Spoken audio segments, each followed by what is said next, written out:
the hot music was from Seattle. So like, all the Sub Pop shit and like all that stuff. Were you exposed to that growing up? Briefly, because I got here in basically in the 8th grade. And I was at that point, I was already kind of feeling out punk rock and ska. And I will say that most of the kids who were into like the grungier stuff, or like the kids in the Sonic Youth t-shirts, were usually kind of elitist assholes. But I also grew up in I went to high school where my grandmother is from, in Enumclaw, Washington, which is like a small farming town outside of Mount Rainier.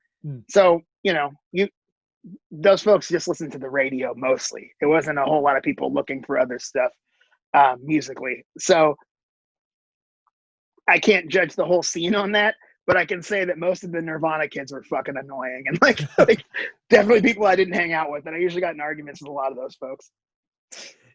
Yeah. I mean, I want to imagine that being there during like that whole time was like this rad, like kind of magical thing. But like in hindsight, I can kind of see how for the people that actually lived there, it probably was just kind of silly, where like all of a sudden, like all eyes are on Seattle, and it's like everyone's magic and every band is rad and everyone's so full of shit. And it's like, dude, we're just playing music, dude. Like we're just doing our shit and having fun. I mean, you can't deny that bands like, Pearl Jam and Soundgarden and Alice in Chains like they blew up and like they became these big deals. And then you even had like bands like the Super Suckers and Mudhoney, and like all those smaller tiered bands who were still very influential, but they didn't have the big name associated with them.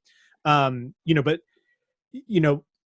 that tie to the punk rock thing, I think, is what helped kind of bridge that gap. And like, so you can have like a little bit of a fluidity within like the genres with that. But to your point, I can definitely see why like the people who were all about like the Sonic Youths and like, the pretentious kind of sub pop bands out of that era were probably more, I guess, quote unquote, annoying than actually. Well, fun to hang out with. The ones that I was talking to would have been on the latter end of that, still holding on to that golden era, years before. So it was, I just never really had, I have a lot of friends who were in bands from that era, and I got some friends that got really famous during that era. And they're just like anything else. They're good memories and bad memories that people have.